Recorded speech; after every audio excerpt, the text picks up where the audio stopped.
예, 이번 시간에는 106번 단위어부터 살펴보도록 합니다. 넓게는 고유어의 범위 안에 속해 있다고 묶어서 보시면 될 거고요. 전체적으로 시간 배분의 문제는 자주 말씀드리는 것처럼 우리가 그 1년을 기준으로 할 때 한 과목에 총 400시간 정도를 투자할 수 있다. 이런 그 표준적인 그런 시간 계산법 안에서 그 항목을 이해하도록 해야 되겠습니다. 한 과목을 1년에 400시간 공부할 수 있다는 얘기는 바꿔 이야기하면 매년 출제되는 것으로 확인되는 출제 빈도가 매년 한 문제 정도의 비중을 차지하는 이런 단원의 경우 약 20시간 정도, 그리고 2년에 한 번 출제되는 정도의 비중이라고 한다면 10시간. 그러니까 5년에 한 번 출제된다라고 한다면은 1년 동안 총 공부할 수 있는, 투자할 수 있는 시간이 4시간 정도라는 거죠.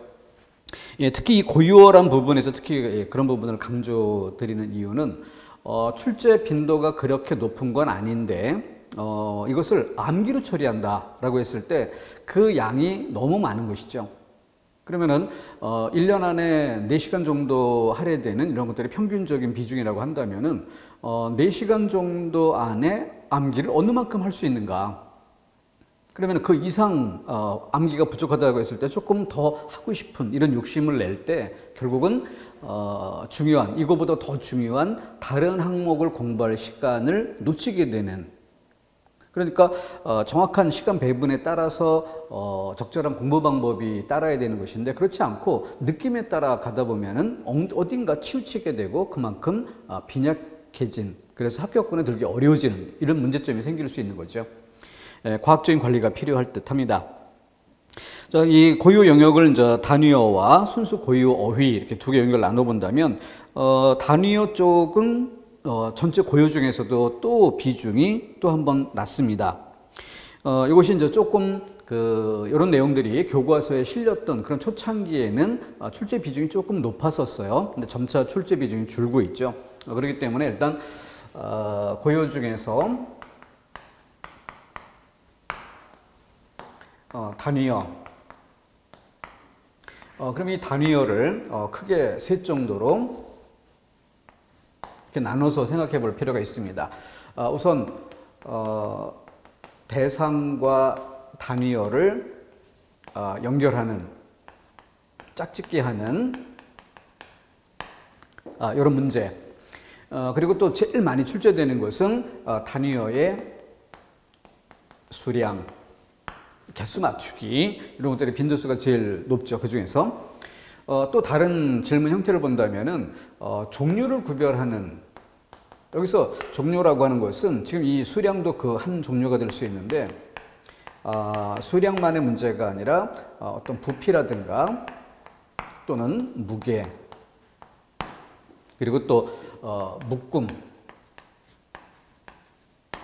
이런 종류들을 구별하는, 그래서 이 질문 형태가 좀 더 진화한 이런 질문 형태다라고 보셔도 좋을 것 같습니다. 그렇게 처리하는 게 좋겠고, 또 이 중에서 수량 부분, 이런 부분을 특화한다면은 이를테면은 표 형태로 해서 10개, 12개, 20개, 24개, 50개, 100개 이런 정도에서 그 밑에 해당되는 단위어들을 순서에 따라 배열해 주는 게 좋죠. 이렇게 표로 정리를 해주게 되면은 아무래도 좀 독특한 12개라든가 24개 또는 50개, 뭐 10개, 20개, 100개 이런 것들은 좀 비교적 보편적인 단위어라고 할 수 있죠. 그 중에서 좀 특이한 이런 부분들을 따로 이렇게 묶어서 암기해 두는 것이 아무래도 출제 빈도도 더 높고 문제를 풀어가는데 효율적일 것입니다. 첫 번째 바늘 한 쌈 24개죠. 독특한 숫자 여기에 해당되는 거. 그러니까 쌈이 여기에 놓일 필요가 있겠고, 세 번째 거리, 오이 한 거리 해서 이 50개라는, 뭐 20개, 100개 이게 아니라 중간에 50개라는 독특한 수량을 갖고 있죠. 자, 이것과 그 다음 두 번째 제일 많은 거죠. 그래서 제뿐만이 아니라 어떤 그 20개를 기본으로 묶는 그 오징어 같은 경우에 한 축. 네. 북어 같은 경우에는 축이란 말을 쓰지 않고 쾌, 코에서 변형된 그런 표현으로 이해할 수 있죠. 그래서 낙지 같은 경우에는 뭐 한 코, 두 코 이렇게 해서 코라는 말을 지금도 많이 쓰고 있는 편입니다. 그래서 좀 빈도수가 제일 높은 그런 숫자가 20이라고 할 수 있죠. 자, 이렇게 해서 풀어가면 될 것이고, 107번 같은 경우에 1번에 접시 두 죽 해서 이 죽이란 표현은 뭐 버선이라든가 다른 데도 같은 표현이 쓰이는 바가 있죠. 그것을 같이 묶어서 같이 비교해 주는 것도 좋을 것이고, 두 번째 북어 한 쾌, 여기서 이야기했었던 오징어 한 축, 뭐 조기 한 두름 이렇게 해서 같은 성격의 것들을 묶어보는 게 좋겠고, 세 번째 장작 같은 경우에는 그 개비, 계피, 이걸 대비해서 뭐 담배 같은 경우는 한 계피, 두 계피 이렇게 표현을 하고, 장작은 한 계비, 두 계비라고 하는데, 이것을 100개 이렇게 묶었을 때 또 강다리 이런 새로운 단위어가 등장하게 되죠. 그러니까 100이라는 숫자 이런 부분에 강다리 이런 표현들을 넣어주는 것도 좋겠습니다. 그래서 여기 그 3번에는 장작 뒤에 우리란 표현이 쓰였는데, 우리는 기와를 세는 단위죠. 그래서 대상어. 그러니까 여기에서 대상과 그에 어울리는 단위어 짝짓기란 부분에서 어긋난 지점을 찾는 이런 문제였습니다. 그래서 107번이 가장 기본적인 질문 형태라고 한다면은 106번이 가장 보편적인 그런 질문 형태가 되겠고, 뭐 아직 그 공무원 시험에는 많이 출제되지는 않았으나 이렇게 종류 자체를 구별하는, 그때 이 종류를 구별할 때 가장 많이 헷갈릴 수 있는, 가장 미묘하다 할 수 있는 두 개, 그것이 바로 길이 개념과 거리 개념. 긴 물건 따위의 길이, 이걸 재는 것과 공간 개념으로서 거리를 잰다라고 하는 것, 이건 성격이 좀 다르죠. 다른 것에 비해서 좀 비슷해 보이는 면이 있기 때문에 조금은 좀 챙겨줄 만한 항목입니다. 자, 단위어라는 질문 영역이었고요. 나머지 고유 어휘 부분, 그럼 그 이외에 고유 어휘로 들어갔을 때 역시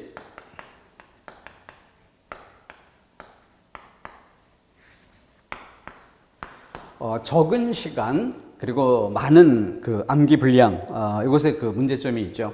그렇기 때문에 예를 들어서 형태서 나누기로 단어가 주어져 있고, 그리고 그 뜻풀이를 그 같이 볼 때 단어를 형태소를 나눠 본다는 거죠. 형태소를 나눠서 부분 요소를 보았을 때 뒤에 이어진 뜻풀이와 그 형태소가 잘 연결되는 이런 것들로 암기가 좀 더 수월해질 수가 있기 때문에 이걸 활용하는 이런 방법을 권해드리는 것이고요. 그 다음 그 어감에서 주의할 것. 이를테면은 단어가 주는 느낌은 좀 좋은 느낌, 긍정적인 느낌, 이런 어감을 갖고 있는데 뜻풀을 보니까 부정적으로 쓰인다든가, 또는 정반대의 경우 부정적인 느낌, 뭔가 좀 안 좋은 듯한 느낌의 어감을 갖고 있는데 뜻은 긍정적인 내용을 담고 있다든가, 이것은 우리가 그 감으로 문제를 풀려고 할 때 실수하기 좋은 그런 출제 자료가 될 수 있는 거죠. 출제자 입장에서는 이런 것들은 어감상 그 부정적인 뜻인데도 좋은 뜻으로 착각할 가능성이 있다 싶으면 출제에 사용될 가능성이 높아집니다. 그래서 많은 어휘들을 완성도 있게 암기하는 것이 아니라 좀 가볍게 스치듯 이렇게 읽어가는 과정에서 느낌이 의외다 싶은 이런 것들은 바로바로 마킹해서 챙겨주는 이런 것들이 중요할 듯 합니다. 그리고 난 뒤에 나머지 부분에서 이제 우선순위를 두는 이때 그 한자 부수를 보면은 바로 사람, 의식주, 이렇게 우리 생활 주변에 가장 기본적인 이런 그 어떤 사물 이런 따위를 글자로 표현을 해내죠. 그것으로부터 좀 더 추상적이고 관념적인 이런 것들로 의미가 확장이 됩니다. 그와 마찬가지로 우선순위에 있어서 사람 중에서도 뭐 손, 발, 눈, 코, 입 이런 것들과 관련된 단어들을 우선순위로 하고, 그리고 사람이 하는 일, 직업, 아니면은 사람의 행동, 태도, 아니면 사람의 말, 이런 것들과 관련된 것들을 그 다음 순서로 잡아볼 수 있죠. 그렇게 해서 그런 관련된 부분들을 우선순위로 정리해 둔다면은 아무래도 앞서 말씀드렸던 것처럼 1년 안에 많게 잡아도 뭐 한 5시간, 이것 이상 시간을 배분하기가 어려운 이런 조건인데, 그 제한된 시간 안에 그래도 감당할 수 있으려면은 이런 것들이 꼭 필요하겠다는 점 잊지 않아야겠습니다. 자, 그리고 나서 이제 이런 것들이 정리가 된 뒤에 여기에 플러스해야 될 것이 방법적인 면에서 문맥을 고려하는 연습. 제일 중요한 부분이 여기에 있다 할 수 있겠습니다. 아무래도 요즘에도 서울시 시험도 많이 달라지고 있는데, 예전에는 서울시는 암기해서 이 단어를 알고 있는가 없는가 딱 이것으로 질문하는 그런 성격이 강했습니다. 근데 사실 언어 교육의 취지로 놓고 본다면은 좋은 질문 형태라고는 볼 수 없어요. 그렇기 때문에 어느 정도 문맥이나 설명 이런 것들을 주고 그 설명의 맥락, 문장이 주는 의미의 맥락 이런 것들에 기대어서 어느 정도는 어감을 고려해도 풀 수 있는 이런 정도의 가능성을 주는 이런 형태가 좋은 질문 방법이라 할 수 있습니다. 그렇기 때문에 이것이 충분히 방법적으로 통할 수 있다는 점이죠. 자, 108번 문제 같은 경우에는 아이들이 학교 가는 시간을 빼놓고 내내 밖에서만 노는데, 학교 가는 시간 빼고 아이들이 밖에서 노는 이런 상황이 전제되어 있고요. 놀아도 여간 희망스럽게 놀지 않았다. 그럼 여기서 희망스럽게 밑줄을 치고 있는데, 우리가 문맥적으로 고려해야 될 게 뭐예요? 바로 앞에 여간이라는 말과 뒤에 지 않았다. 여간 뭐뭐 하지 않다. 이 문맥, 이걸 고려해서 아이들이 노는 모습이라는 상황, 이것과 관련지어서 이해를 해야 되겠죠. 그렇기 때문에 여간 뭐뭐 하지 않다라고 할 때 2번은 생기 있고 힘차며 시원스럽다라고 하는 것은 대체 뭐 긍정이나 부정의 의미 방향으로 놓고 본다면 어울리는 방향이 있긴 하지만, 생기 있다 정도는 괜찮은데 뒤에 시원스럽다까지, 시원스럽게 논다, 이거는 앞에 여간 뭐뭐 하지 않다라고 할 때 약간 뭔가 염려하는 이런 태도, 이런 의도가 전제되어 있다는 점을 고려할 때 조금 적절치 않다라는 점을 볼 수 있죠. 3번 같은 경우에 어수선하여 질서나 통일성이 없다. 질서나 통일성이 없다. 어차피 아이들이 노는 상황을 담고 있는 것입니다. 그렇기 때문에 거기서 이런 것들을 판단의 기준으로 삼을 이유가 없는 거죠. 그렇기 때문에 기본적으로 어울리지 않는 이런 것들이고, 네 번째, 보기에 태도나 행동이 가벼운 데가 있다. 이거는 가치평가의 문제죠. 학교 가는 시간 외에는 밖에서 노는, 말 그대로 놀이를 하고 있는 그 아이들, 놀이의 양상, 놀이의 정도, 이런 것들에 대한 평가인데 마치 가치평가를 내리는 이런 정도는 어울리지 않겠죠. 실제 네 번째 뜻에 어울리는 단어는 이제 잔망스럽다는 다른 단어가 있기도 하지만, 그런 단어를 알고 있느냐의 문제를 떠나서 이 맥락, 분위기 이것 자체에 어울리지 않는다는 점을 답을 고르는 기준으로 삼아야겠습니다. 1번에 몹시 짓궂은 데가 있다. 짓궂게 논다. 놀아도 여간 뭐뭐하지 않다. 놀아도 여간 짓궂은 데가 있다. 뭐뭐하지 않다라고 할 때 뭔가 조금 부정적인 면에서 염려하는 그런 뜻을 담고 있어야겠습니다. 다음 109번 문제로 넘어가 보면 해미 바다에 낀 짙은 안개. 그래서 안개라는 그 뜻풀이를 놓고 문맥 안에 넣어도 안개 때문에 한 치 앞도 보이지 않는다. 이런 맥락이 어울리는 걸 알 수 있겠고요. 그 다음 두 번째, 안갚음에서 뜻풀이를 남에게 해를 받은 만큼 저도 그에게 해를 다시 줌 해서 이거는 보복, 복수 이런 의미로 뜻을 하고 있는데, 그것은 앙갚음, 이응받침이죠. 음이 비슷해서 헷갈릴 가능성이 있다고 보고 음의 유사성 때문에 이제 혼동을 유도한 이런 방식인데, 안갚음. 그래서 이 안이라고 하는 것은 속마음을 뜻하는 의미도 있고요. 그리고 안쪽, 내부 이런 것들로서 어떤 가족관계 등등 이런 것들을 의미하는 이런 것도 있고 좀 다양한 뜻으로 쓰이는 것입니다. 그래서 안갚음이라고 하는 것은 부모의 은혜에 대해 자식이 보은하는 것, 효도하는 것이란 뜻으로 이해할 수가 있겠죠. 네 번째 것도 자주 출제되는 거죠.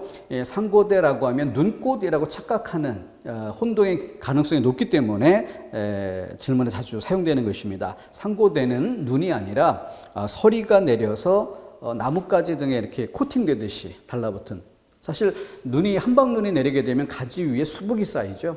그럼 눈꽃이 피었다라고 할 때는 그 잔가지가 보이지 않을 정도로 잔가지와 잔가지 사이에 수북이 쌓이면서 가지와 가지를 온통 덮는 솜의 덩어리가 있는 듯한 이런 느낌이죠.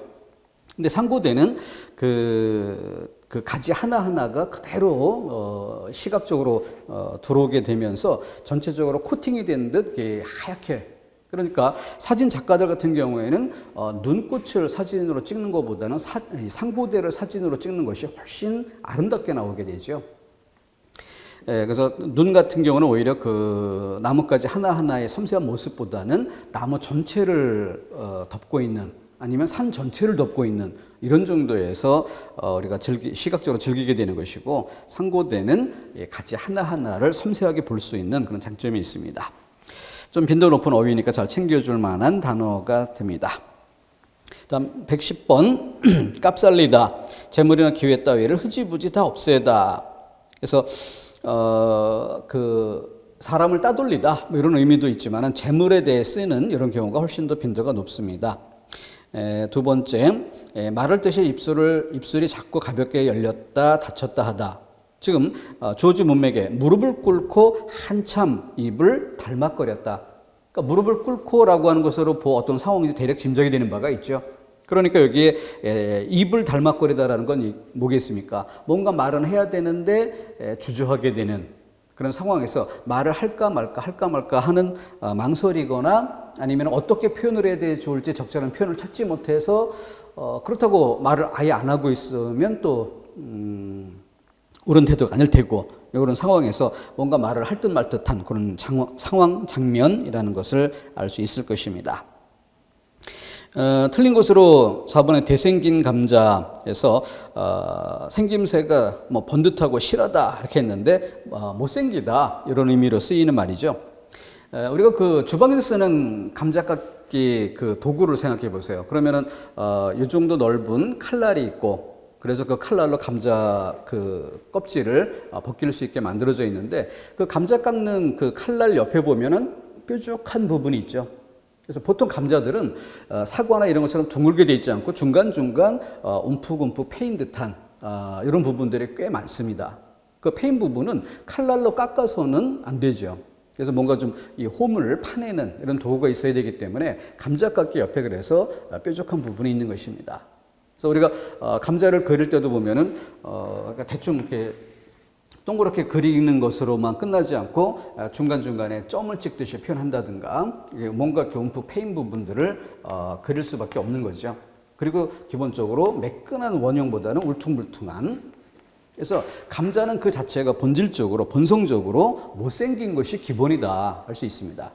이 사실 이 울퉁불퉁하고 이렇게 뭔가 홈이 패이듯이 움푹움푹 들어간 듯한 이런 부분은 나중에 이제 계절이 바뀌고 할 때 여기에서 싹이 나는 부분이죠. 그렇기 때문에 감자를 심을 때도 보면 이 통으로 심지 않고 이렇게 부분 잘라서 이렇게 많이 심게 되는데, 이때 자를 때 이렇게 홈이 중간중간 움푹움푹 들어간 이런 부분들이 뭐 가운데쯤 놓일 수 있게 그 주변을 자르는 이런 방법으로 잘라서 심게 됩니다. 거기서 싹이 나야 되니까. 이 부분을 정 가운데로 이렇게 지나가게 잘라버린다고 한다면은 나중에 심었을 때 싹이 날 부분이 한쪽에 치우친, 그러니까 싹이 나다가도 이 어느 정도는 요 잘린 부분이 어떤 그 양분의 역할 이런 것들을 해줘야 되는데, 싹이 나다가 그 싹이 쉽게 요 본체에서 떨어져 버리는 이런 상황이 될 수도 있죠. 또 이런 것들이 그 감자의 그 기본적인 성질이다라는 점을 생각해서 암기해 게 좋습니다. 다음 111번 반드시 암기해 줄 만한 단어가 1번이죠. 가멸다. 앞서 그 어감상 주의할 만한 단어라는 점에서 대표적으로 예시할 만한 단어입니다. 가멸다 하면은 마치 물이 가물다처럼 뭔가 좀 부정적일 것 같은 이런 느낌을 주는 부정적 어감의 어휘라 할 수 있죠. 그런데 살림이 넉넉하다, 부유하다라는 긍정적인 의미를 갖고 있습니다. 그래서 어감에서 주의할 건 여기에 예시가 될 만한 좋은 단어입니다. 꼭 암기할 만한 단어고 또 출제 빈도도 그만큼 높았었고요. 그리고 일상적으로 쉽게 공감할 수 있을 만한 단어 4번에 봄 삭다. 되게 뭐 젓갈 따위가 푹 익었다. 그래서 그 젓갈 재료의 본래의 그 질감 이런 것들이 많이 물러진 이런 상태를 이야기하죠. 그래서 1번, 4번 정도를 제일 먼저 구별해낼 이럴 단어로 삼고 2번, 3번 정도 둘을 남겨놓고 주어진 본문 수용은 나의 마음을 알고 있으면서 일부러 모르는 체 한다. 알고 있으면서도 모르는 척하다. 이 맥락에 슬겁다, 몽따다. 어느 게 어울리겠는가. 이런 어감 정도에서 판정해도 이미 50% 확률이지만 50%가 70, 80%까지 높아질 수 있게 되는 거죠. 미리 챙겨 암기해두면 더 좋겠지만 암기되지 않았을 때의 처리 방법, 이 방법적인 면을 생각토록 해야 되겠습니다. 112번 같은 경우에는 여기 형태소 나누기라는 점에서 1번과 3번 1번의 노느매기라는 단어는 앞에 노느다라는 말이 들어가 있죠. 노느다라는 말은 나누다와 구별해서 우리가 꼭 암기해주는 기본 어휘이기도 합니다. 나누다는 한자로 분할, 칼로 자르듯 여기에 초점이 있다면은 노느다는 뭐예요? 이미 구별되어 있는 여러 개의 개체들의 집합, 그것을 일정한 분류 기준에 따라서 분류하는. 그러니까 나누다는 분할, 노느다는 분배, 이런 한자말로 구별해 봤던 것이죠. 다음 3번의 가리사니 뒤에 뜻풀이 사물을 판단할 수 있는 지각이나 실말이 이렇게 뜻이 풀이 되어 있죠. 그러니까 이 단어를 암기할 때 어떻게 해야 돼요? 앞에 가리라는 두 글자를 떼어내면서 가리다. 이 가리다라는 말은 분별하다, 사물을 판단하다 이런 뜻으로 이해할 수 있죠. 그렇게 해서 그 뒤에 이어지는 뜻과 연결 지을 수 있는 것입니다. 그래서 형태소 나누기로 그 뜻풀이를 한 번 읽고도 두 번 반복 학습하지 않아도 될 정도, 완벽하게 암기해 놓는 게 아니라 대략 그 맥락을 느껴보는 정도에서 그쳐야 되죠. 제한된 시간 안에 감당하려면 그런 정도 이상 시간이 배정되기 어렵습니다. 그래서 이런 방법들이 그래서 필요한 거예요. 자, 그 정도에서 2번, 4번 비나리 치다, 갑자기 내린 비를 피하려고 허둥대다. 그래서 비나리 치다, 비나리란 이 어감에서 착각할 만한 이런 부분을 뜻풀이로 연결 지은 거죠. 이 비나리 치다는 아첨하다의 뜻을 가지는 말입니다. 그거 체크해서 암기해 줘야 되겠고요. 다음 113번 밑줄친 부분과 비슷한 의미를 나타내는 단어. 서로 마음이 맞지 않아 사이가 서먹하게 되다. 그래서 일단은 우리가 쉽게 구별할 수 있을 만한 말 3번의 투미하다를 먼저 지원해야 되겠죠. 투미하다. 그래서 좀 어리석다, 둔하다 이런 뜻으로. 그리고 1번에 진건하다라고 하는 것, 이것도 이제 어감상 부정적이다라는 느낌은 확 드는데 어떤 상황에 쓰는지는 쉽게 와닿지 않는 좀 주의할 만한 어휘에 해당되기도 합니다. 그래서 더부룩한 그 느낌, 부담스러운 몸 속에서 느껴지는 그 느낌, 이걸 표현하는 것이고, 주의할 단어로 4번에 쇠락하다가 있는데 일단 쇠락과 쇠락, 어감에서 이걸 혼동하면 안 되는 것이죠. 그래서 쇠하다라고 쓸 때 이 말과 혼동하지 않도록 해야 될 것이고, 쇠락이라고 할 때 쇠. 자, 이것은 그 물을 뿌리다. 한자로도 삼수변이 들어가 있는 글자예요. 물을 뿌리다. 그래서 이 일종의 형태소 나누기처럼 이것은 이제 한자 어원에서 비롯된다 이렇게 이해하는 게 필요하겠습니다. 그래서 이것은 이제 그 상쾌하다, 깨끗하다 이런 느낌을 표현하는 것인데 우리가 그 샤워하고 났을 때의 느낌이란 정도로 이해해주면 될 것입니다. 그리고 그 쇠락하다의 락자, 떨어질 락자, 이거는 뭐 떨어질 락이란 기본적인 뜻, 이것만 생각하는 경우가 많은데 이 뜻이 굉장히 폭넓게 쓰이는 글자예요. 그래서 떨어지다로만 쓰이는 게 아니라 뭔가 완료되다, 건물 따위에 준공하다 이런 뜻도 있고 담장이라든가 담장처럼 이렇게 주변에 쭉 두르다 이런 정도의 뜻도 있습니다. 그래서 뭔가 이제 쇠락이라고 하는 것은 샤워를 끝냄 이런 정도의 뜻으로 이해해도 좋을 듯합니다. 한자말 어원을 가지고 있는 것이고 그 뜻풀이에 기대서 형태에서 나누기로 기억의 근거를 삼으면 좋겠습니다. 자, 114번 일본의 호조타다. 호조타다라고 하는 것은 좀 이렇게 쓸쓸하고 외롭다는 부정적인 뜻을 바탕에 깔고 있고요. 조금 더 의미를 확대하더라도 조용하다 또는 한가롭다 이렇게 해서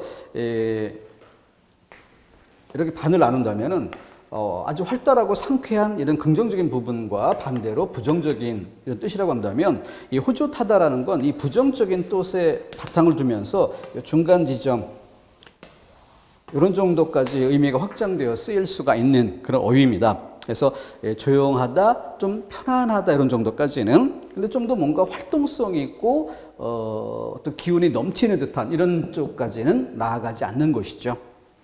그래서 뒤에 즐거운 시간이라고 할 때 좀 더 이 위쪽에 놓이는 거죠. 이런 분위기와 어울리지 않는다는 점을 문맥으로서 어감으로서 구별해 볼 만한 질문입니다. 그래서 뭐 구급 문제답게 크게 어렵게 출제한 문제라고는 보기 어렵습니다. 다음 115번에 뭐 입이 높아, 입이 뜨다. 그리고 3번에 입 아래 코, 바로 뒤에 일의 순서가 바뀌었다. 이 설명의 맥락 속에서 바로 알아챌 수 있는 게 그러니까 제일 쉽게 와닿을 수 있는 만한 게 3번일 수도 있죠. 그런 것에 비해서 4번 사람이 저렇게 입이 진 것을 보니 입이 지다라고 했는데 이것은 이제 어떤 그 쓸데없는 말을 하다, 말을 함부로 하다 이런 정도의 부정적인 뜻으로 사용이 됩니다. 그 정도. 다음 116번에는 단위어가 또 포함되어 있죠. 두 번째 두름에서 조기 따위 10마리씩 두 줄로 묶는 것이기 때문에 20마리예요.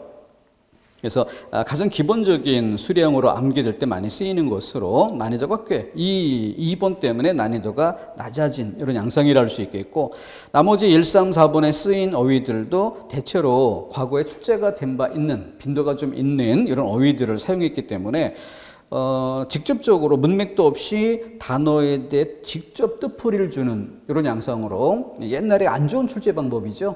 그런 양상을 출제했는데 그 이유가 이렇게 쉬운 단어를 재료로 삼았기 때문이다. 이런 점에서 봐주고요. 나머지는 대체로 보면은 문맥을 바탕을 해 깔고 있거나 아니면은 보기에 설명을 풀어서 주거나 이런 정도로 사용한다는 점을 고려토록 해야 되겠습니다. 117번에는 이번에 굼쩍대다 그 뜻을 느리고 폭이 넓게 자꾸 물결치다 이렇게 되어 있는데 그 느리고 넓게 물결치다 여기 해당되는 어휘에는 금실거리다 이런 다른 어휘가 있고요. 그래서 이 굼쩍대다라고 하는 것은 어감 그대로 어떤 굼뜨게 움직이다 행동 움직임을 나타내는 표현으로서 굼뜨다라고 할 때 뭔가 좀 느리다 이런 느낌을 주죠. 그렇게 연결지어서 암기해 줄 만한 단어입니다. 나머지 뭐 읽어볼 정도는 되지만 반드시 챙겨서 암기할 만한 중요 어휘라고 보기는 어렵겠습니다. 118번 기본적인 질문 양상을 띄고 있는데 가물에 도랑치다 이것 자체는 그 어떤 계절, 상황 이런 것들이 어울리지 않는다는 느낌을 주죠. 가뭄이라는 것과 도랑을 친다라는 것은 좀 거리감이 있죠. 도랑을 친다는 건 뭐겠어요? 바로 빗물이 잘 흘러내릴 수 있도록 미리 준비하다 이런 정도의 뜻이 되는 거죠. 그러니까 이런 것들은 장마철 되기 직전 이럴 때가 돼야 어울릴 것입니다. 까마귀 미역 감듯이라는 비유의 표현인데 까마귀는 본질적으로 검은 색깔을 띠기 때문에 뭐 미역 감듯 미역이라는 건 목욕을 얘기하는 거죠. 그러니까 목욕을 시킨다고 해서 그 검은색이 흰색이 될 수는 없다. 그래서 소용없는 일, 헛수고 이런 뜻. 거기서 뭐 그 속담 연결해서도 좀 취할 만한 것으로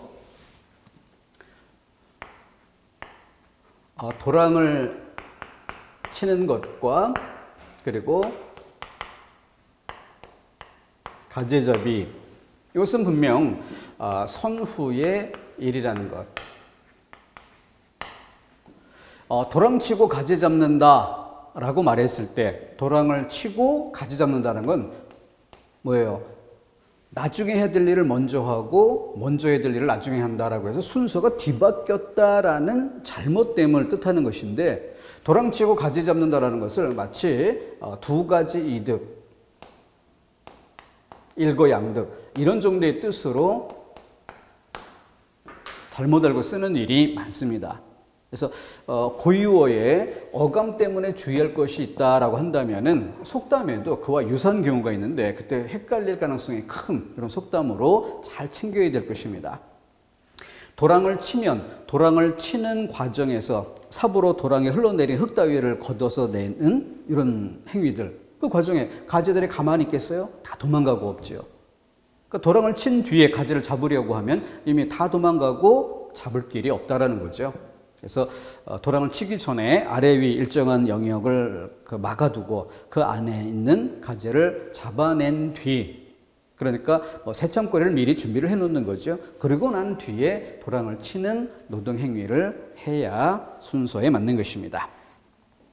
자, 그렇게 연결지어서 생각해 볼 것이고, 자, 119번에 허세를 부리려는 심리라는 것이 뜻이 잘 풀이가 돼 있고, 그래서 가난과 기와 집 어울리지 않는 거죠. 허세라는 것과 연결할 수 있을 것입니다.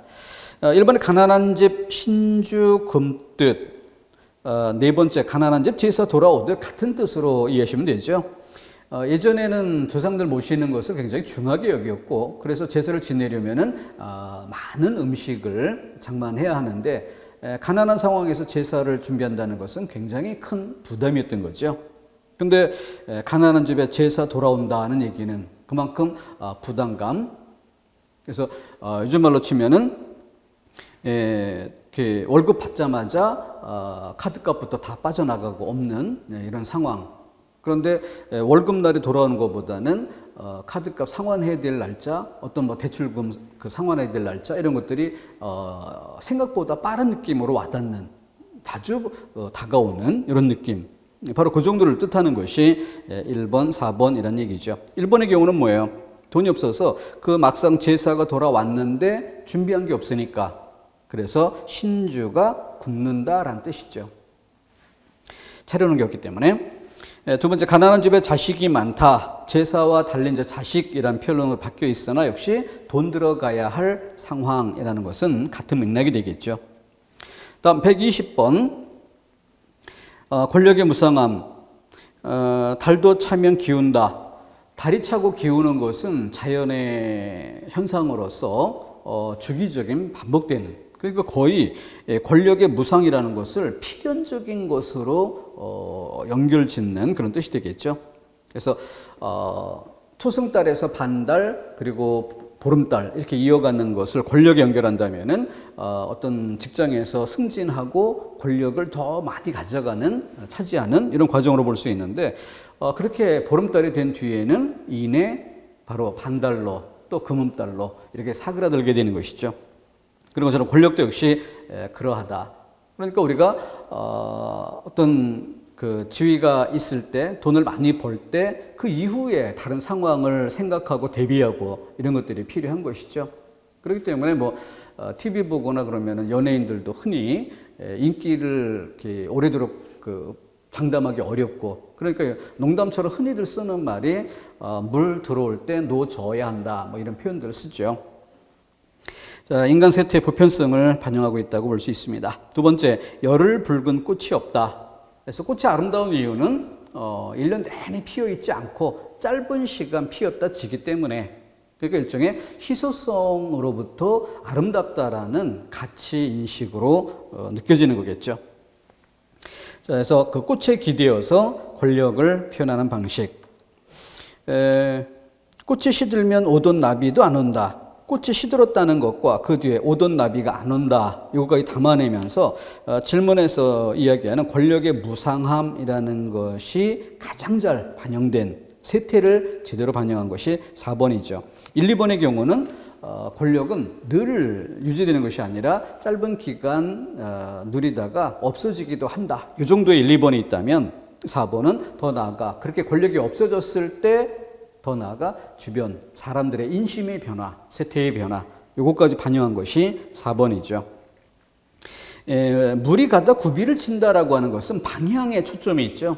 그래서 직선 앞으로 나아가는 그런 방향이 있다 보면 계속 그렇게 하는 것이 아니라 굽이친다. 방향이 바뀔 때도 있다. 여기에 초점이 있는 것이죠.